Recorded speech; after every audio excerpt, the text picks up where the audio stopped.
इसमें ना वो भी चीज़ शामिल कर लें कि जो एक प्लान बाबर और रिजवान को सूट करता था, ऊपर जाते हैं 8 रन ओवर से शुरू करते हैं, फिर उन्होंने सोचा कि हम तो खेलेंगे अपनी अपनी गेम जी, एवरेज वाली, जिसमें सेफ्टी भी है, जिसमें परफॉर्मेंस भी है। और फिर उन्होंने नीचे रखे हुए थे खुशदिल, आसिफ अली, हैदर अली, और उनको रोल ये दिया था कि हम 15-16 पे भी ले आएंगे, तो तुम्हें खिलाया ही इसलिए कि तुमने करना है। अच्छा कि भाई एक अभी रिसेंट डिबेट एक शुरू हुई है, डिस्कशन ये चल तो काफ़ी टाइम से रही थी, ऑलमोस्ट 6 मंथ साल से चल रही थी, बट उसका कंक्लूजन मैं क्रक्स आपसे शेयर करने लगा हूँ। वो ये है कि मेरी काफ़ी प्लेयर से भी डिस्कशन हुई जो इन एंड आउट रहे टीम में 1 साल से 1.5 साल में, और आप भी ओबियसली सब लड़कों का साथ किसी न किसी तरह कनेक्टेड है। उनका ये कहना है कि ये इंटेलेक्चुअल किस्म की डिसऑनेस्टी इस थिंक टैंक ने या इस टीम मैनेजमेंट ने की हमारे साथ। उसकी सिंप्लीफाई ऑडियंस के लिए ये है, एग्जांपल ये है कि नवाज़ के पीछे अगर किसी को लगाना चाहिए था तो इमाद होना चाहिए था स्क्वाड में। रिजवान को अगर टफ़ टाइम देना है तो आपके हारिस की बजाय सरफराज बनता है। शादाब को tough time world cup squad में देना था तो बरार होना चाहिए था, ठीक है, अफसामा नहीं होना चाहिए था। इसी तरह आपने हसन अली या आपने हारिस रऊफ़ को टफ़ टाइम देना तो जमान खान स्क्वाड में होना चाहिए था, वसीम जूनियर नहीं होना चाहिए था। अगर आपने इमाम को टफ़ टाइम देना तो फ़खर जमान को फिर आपको उतनी अपॉर्चुनिटी देनी चाहिए थी। आप जो कंपेटिटर उनके पीछे खड़ा करते हैं वो ऐसा करते हैं जिसका मुकाबला ही नहीं उससे होता जो खेल रहा है, और जब उसको वन ऑफ कोई अपॉर्चुनिटी मिल भी जाती है तो वो परफॉर्म नहीं करता और वो कहते हैं देखा हम उससे बहुत तगड़े थे, हम ही डिज़र्व करते हैं। इस जो स्टेटमेंट है या जो राय है लड़कों की अब ये बनती चली जा रही है, अब उसको इंडोर्स लोग करना शुरू कर दिया लोगों ने कि ये बात बिल्कुल ठीक है। और जैसे अभी हमने बात की, बहुत ज़्यादा हमने डिस्कस किया कि साइम अयूब की बच्चे की बात कि वो जगह बनती है, उसको नहीं किसी तरह भी रखा गया कि अगर रखा गया खिलाया, तैयब ताहिर को रखा नहीं गया, खिलाया नहीं गया, अगर खिला देते तो वो रन्स कर देते। इस अप्रोच को कैसे देखते हैं आप? इसमें ना वो भी चीज़ शामिल कर लें कि जो एक प्लान बाबर और रिजवान को सूट करता था, ऊपर जाते हैं 8 रन ओवर से शुरू करते हैं, फिर उन्होंने सोचा कि हम तो खेलेंगे अपनी अपनी गेम जी, एवरेज वाली, जिसमें सेफ्टी भी है, जिसमें परफॉर्मेंस भी है।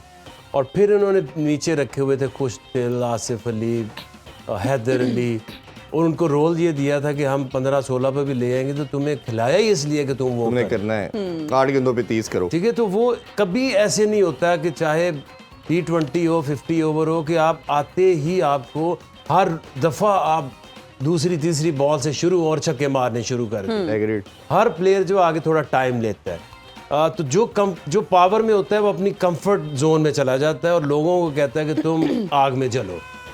हालांकि जो ट्रू कैप्टन होता है वो जहां आग होती है वहां खड़ा होता है। बिल्कुल ऐसे ही है। एक तो ये तो मेरी एक रीड है और इसमें कोई शक भी नहीं है। और दूसरा ये कि इसमें 2-3 माइंडसेट हैं जो क्रिकेट में, एक इन्फ्लुएंस कराची से आता है, एक कहीं और से आता है, कहीं और से आता है, ठीक है। yes. 2-3 जगह हैं और उसमें अपनी अपनी कंफर्ट बनाने के लिए लोगों को प्रमोट करते हैं, लोगों को पीछे करते हैं। ये नहीं सोचते कि इस टीम के लिए बेहतर क्या है।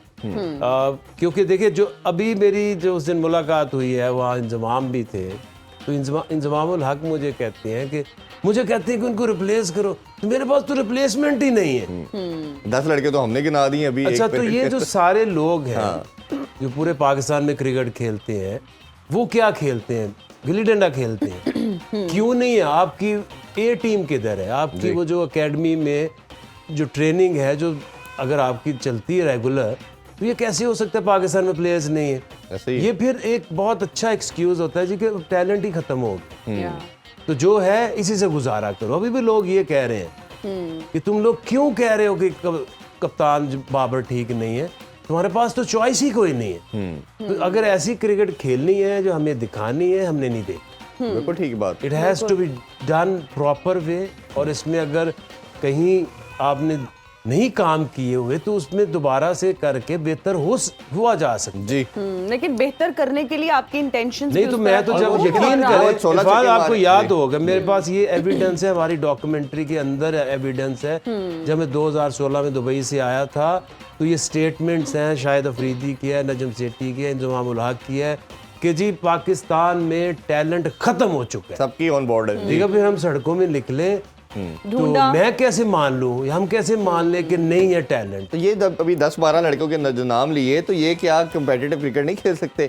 अच्छा लेट्स सपोज एक वो दूसरा, खेलते हैं, पूरी दुनिया हाँ, उनको मानती अच्छा है। अगर आप खेल के जो नंबर 1 है पाकिस्तान का स्लॉट, खेल के ये रिजल्ट मिल रहा है, तो इन बच्चों को भी साल दे दें फिर। अगर हारना ही है तो चले कल को हम ये तो कह सकते हैं कि ये इंटरनेशनल फोरम पे तैयार हो जाएंगे। एक्सक्यूज नहीं है कि पाकिस्तान में टैलेंट नहीं है, इससे बहुत बेहतर है ऐसा ही है। ढूंढने की, मेहनत ढूंढने करने की, की मेहनत करने की। और जिस तरह से सुबह भी आप बात कर रहे थे कि प्रैक्टिकली आप जाएं, what are you giving to nation? अगर आप रिटायर हो चुके हैं, आप क्या प्रैक्टिकली जाके कर रहे हैं? तो that is again very important.